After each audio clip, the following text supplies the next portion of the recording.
Welcome to Fantasy or Reality, the GPP. Whatever road you took to get here doesn't matter. What matters is you're here. My hope is that we all can help one another in this journey.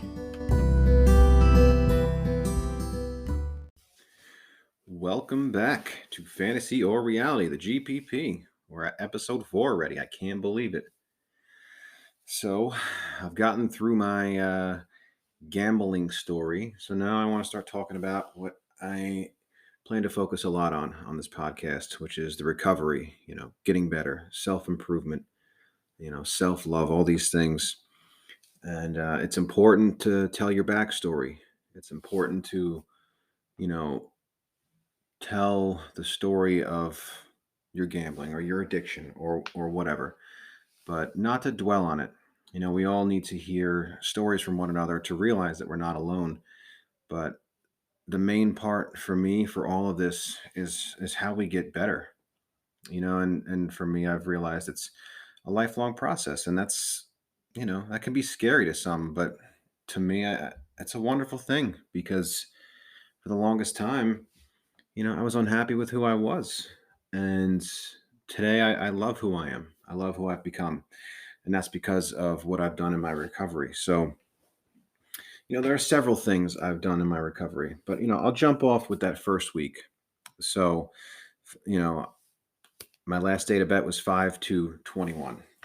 So, starting on May 3rd, the first day or two, I really don't believe I found much. I was really just reeling in what had just happened.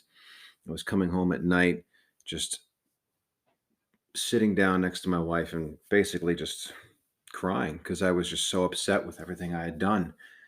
It was just so overwhelming getting these things out, talking about how I never felt good enough about who I was and all this stuff. But, I started looking for some help. So the first thing I did, like I said, I'm a truck driver. So, I listened to a lot of podcasts, a lot of music, a lot of stuff on the radio, whatever. So I have Spotify. So the first thing I did was search gambling addiction or gambling problem, whatever it was on Spotify. And the first thing that popped up was the After Gambling podcast.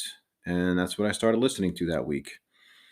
And, the first time I felt like I wasn't alone in this and like I wasn't the only horrible person doing these things was listening to episode number 11 on the After Gambling podcast. For friends and family, Jamie does a really good job about talking about the addiction, how we feel while we're in our addiction. And it really, really made me feel like I wasn't alone. Um, like I had said, I knew I had a problem with it. I knew I couldn't stop. But maybe it's just because I had addictions to, substances in the past that, you know, I just, you know, like I said, with heroin and with the other drugs, I knew other people were doing those same exact things I was doing because I was doing it with other people, you know. So, with the gambling, like I said, I wasn't telling anyone. No one knew what I was doing. No one knew I had a problem. So I felt alone in it. I felt like I was the only one doing these things. So, early in my recovery, I searched for podcasts. It's the reason why I'm doing this. It was so helpful for me in my early days and so helpful today. Then I found All In the Addicted Gamblers podcast. And from there, I really dove deep into, that podcast. First listening to Brian tell his story with his friend Chris, and then Jeff jumped on. And that's a great, great podcast to listen to. And there's so many good ones out there. Too many to name. There's the Broke Girl Society, Strangers in Recovery, Gambling Got the Girls. So many. Craig Carton's doing a radio show on WFAN that you can listen to. There's just so many things you can listen to. Well, I don't want to say so many. There's more and more popping up. But anyway, so that's what I did my first week. Then that Friday, I had found a GA meeting to go to. It was actually the first time that it was back since COVID started. So I went into my first GA meeting. Now, I've been to NA meetings. Like I said, I've been clean since July 16th of 2009. So for years before that, off and on, I'd go to Narcotics Anonymous. So I had a basic idea of what it would be like, but I'd never been to a GA meeting. So I walked in, and it was a lot smaller than the normal meetings I was used to back in my 20s. When I would go to Narcotics Anonymous, there was a lot of people that would go there. Maybe it's just more prevalent. It's more a widely known issue, whatever it was. There'd be 10, 20, 30 people at those meetings. The meeting I walked into, there was about 6 or 7 people, and everyone was very welcoming. My wife came with me to that first meeting, and you know, it was really, I was definitely the youngest one, and I'm 37. So GA is, at least in our area, it's a lot of, it doesn't really matter the age, but anyways, so, but what matters is everyone, made me feel very welcome. Um, they took the time, a lot of the guys there took a lot of time to help, explain things to my wife, offered to have their wives talk to my wife. I sat down, listened to everyone share. It's the first time I heard someone say, "Hi, I'm so and so, and I'm a compulsive gambler." So, um, the in-person GA meeting, I went to a few of those.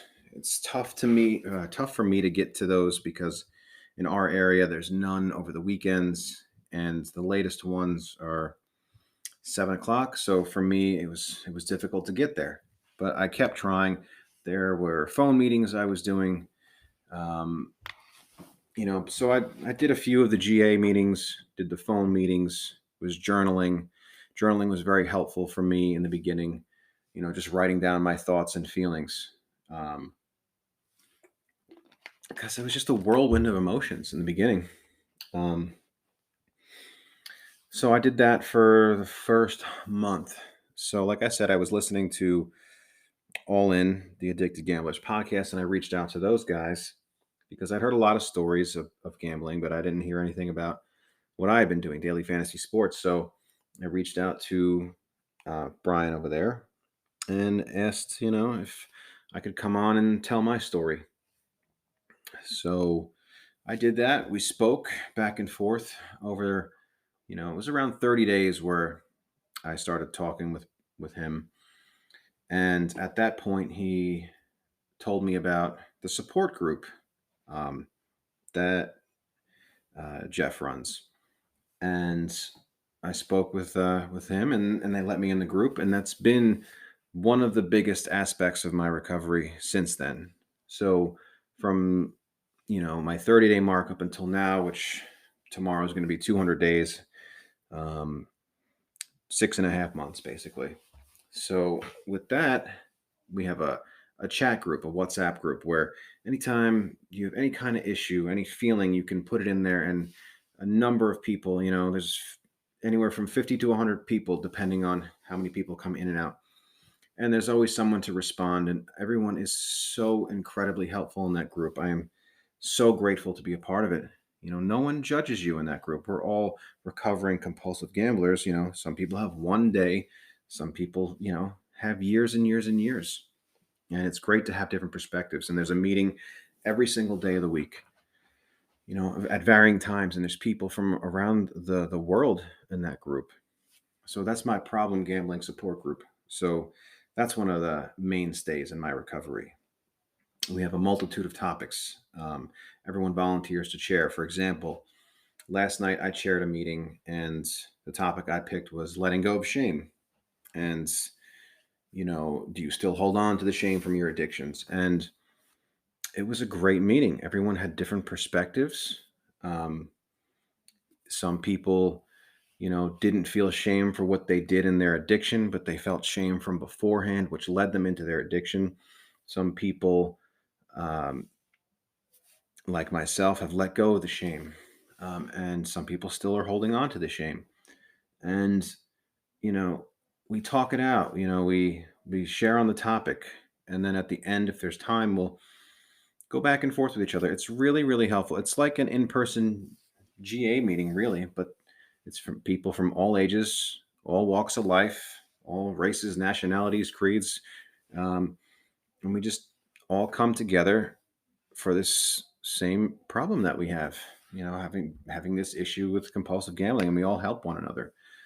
And I love being a part of that group. It's been so very helpful. Recently, I joined a Zoom GA meeting group um, with another friend of mine, and that's been incredibly helpful. Um, it's a different set of people that we meet on Mondays at 7:30, and I'm really grateful to be a part of that group. Um,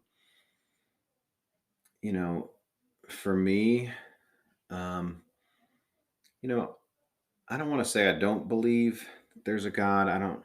I mean, I believe that there's something out there, but for me, and this is just now, and this is just what for me. I don't want to say I have a hard time with the steps and turning my will and over to God and as we understand Him. I mean, it's helped so many people, but for me, that's just not what's worked to this point. Um, I tried to do that with NA, and I don't know if it was just because I didn't work them seriously or what. I'm sure at some point I will try to work the steps, but what's really worked for me is these meetings. And one of the most important things to me has been the therapy. I see a therapist on a fairly regular basis, at least 2 to 3 times a month. For a while, I was going every week. So, right around the 30-day mark, also, I had been listening to the After Gambling podcast, and he gives the number for the same number I give, the National Council on Problem Gambling. And my wife and I called that phone number, and they connected us to our local gambling council in our area in upstate New York. And they connected us with a therapist. And, it's different in different states, but they will pay that for you so you can go and get the help that you need. So both, and it's not just for us as compulsive gamblers, it's for our affected others. Um, So actually, my wife started going first, um, just for her to, you know, deal with all of her emotions and everything that was going on. It was still very fresh for both of us at that point. So she started going, and a few weeks later, I started going, and that's really been really helpful in so many ways. That's really how I've been able to let go of the shame and feeling like I'm not good enough and feeling all these negative feelings I used to feel about myself. You know, the meetings are great because you can talk to fellow compulsive gamblers. You don't feel alone. We can talk about how we feel that day or how we felt about our gambling, how we deal with recovery on a day to day basis, how we don't gamble today or any day.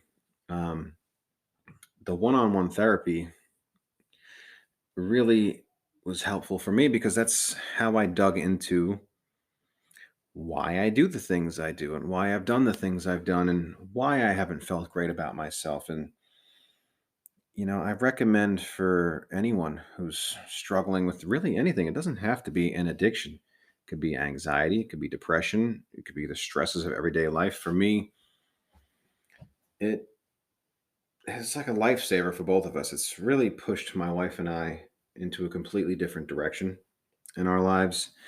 And to me, that's been one of the biggest tools in my toolkit for recovery. So, going over it, my recovery consists of problem gambling support Zoom groups, GA Zoom group, um, therapy, journaling, now podcasting, talking to other recovering addicts and compulsive gamblers. Um, and if any one of those things don't work for you, that's okay. Like, we all have different journeys. We all have different things that work for us. What works for me may not work for you. I would just suggest to try any of these things. If GA is not for you, there are a ton of groups out there you can go to, like these problem gambling support groups. If you are having a hard time finding help, You can email me at the show at fantasyorreality@yahoo.com. Any questions, whatever it is, I'll help you find whatever help you feel you need. If GA is not working for you, there's this group. There on Facebook, there's a group I'm connected with that has over 11,000 members. That's another great group to be a part of. They've got Zoom meetings, I think, several times a day on there. There's also Smart Recovery. I think I'm going to dive into that and see how that is. There are a multitude of different things that you can do if one thing's not working for you. You know, to me, it's about the desire to want to change, to really being tired of living in that misery, living in that, I mean, for me, I just never felt like whatever I was doing was good enough, no matter how hard I worked, no matter how great of a father or husband or a friend to myself I was. I always just never felt like I was good enough, doing enough. And going to therapy really is the big thing for me. And I still go to this day, and it's not all about putting out fires anymore. Some days it's just talking about what's going on in everyday life, how I handle my recovery every day. Yeah, so I would suggest, try your local GA meeting. If that doesn't work for you, you know, there's this problems, gambling support group I'm a part of. There are groups on Facebook. There's groups on Reddit. There's a lot of help out there, and there's a lot of great podcasts to listen to that can help anyone and everyone. Still to this day, I listen to every one of these podcasts, and that's why I want to do this. I want to, I've gotten so much help from it. I've got so much help from these groups. I want to try to pass it along. So, you know, I'll continue talking about recovery going on. I just wanted to give a brief overview of what I do, and what I've done. So, it's different for everyone's journey. Some people start out with GA and stay with GA. Some people just do therapy. Some people, it's different for everyone. But for me, the first week, podcasting and GA. Then the second month was therapy and continuing with the podcasts and the problem gambling support group meetings.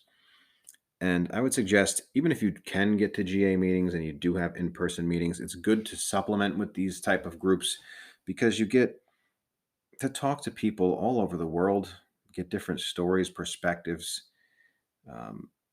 It's great to hear. We have some people who are, teenagers. We have some people in their 60s and 70s, some people who gambled for 6 months, some people who gambled for decades. It's important to me to hear as many stories as possible about, like I said, you don't want to just focus on the gambling story, the destruction in someone's life, but sometimes it's good to hear just how far down the road someone went and see that they can be successful, see that they can come back from it, as long as you put the work in, as long as you want to change, as long as you want to do that self-reflection. And I've really realized that it's possible. As long as you want to, as long as you want to get past your demons, whatever, it's not easy, it's not comfortable, but it's possible. It's all about just working it every single day. It's not going to be a fight every day. In the beginning, it's, I can say I never had any urges once I stopped. I think I was just so done, so tired of the hiding and the lying. And I'm just so grateful today to be in recovery. I'm so grateful to be part of my groups. And I'm so grateful to even have the chance to put a podcast out and hopefully help at least one person that listens to it. I hope I help a lot of people, but I'm just glad to be a part of this community. So if anyone has any questions, needs help connecting to any of these groups, I'd be more than happy to help. Um, if you'd like to if you're having a tough time, you want to talk with someone, you're not ready to talk with anyone in your life about it, you can reach out to me. You can really reach out to anyone who do these podcasts. Go on to Facebook, Reddit. There are groups out there. It's not hard to find us. And everyone is so accepting and non-judgmental. It's really a wonderful community to be a part of.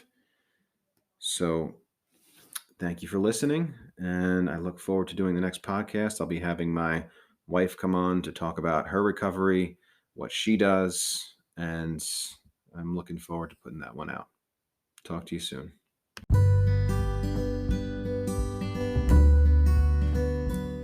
Here's where to get help. You can call or text 1-800-522-4700. That's the National Council on Problem Gambling. Or you could call 1-800-GAMBLER, 1-800-426-2537. This is where I found the link to my therapist through my local counselor. And then also, we cannot forget our affected others. My wife goes to Gam-Anon every week, and it's been a huge help to her. So anyone in your life who you feel like needs help or you've affected through your gambling, you can go to gamanon.org, GAM-ANON.org. The number is 718-352-1671.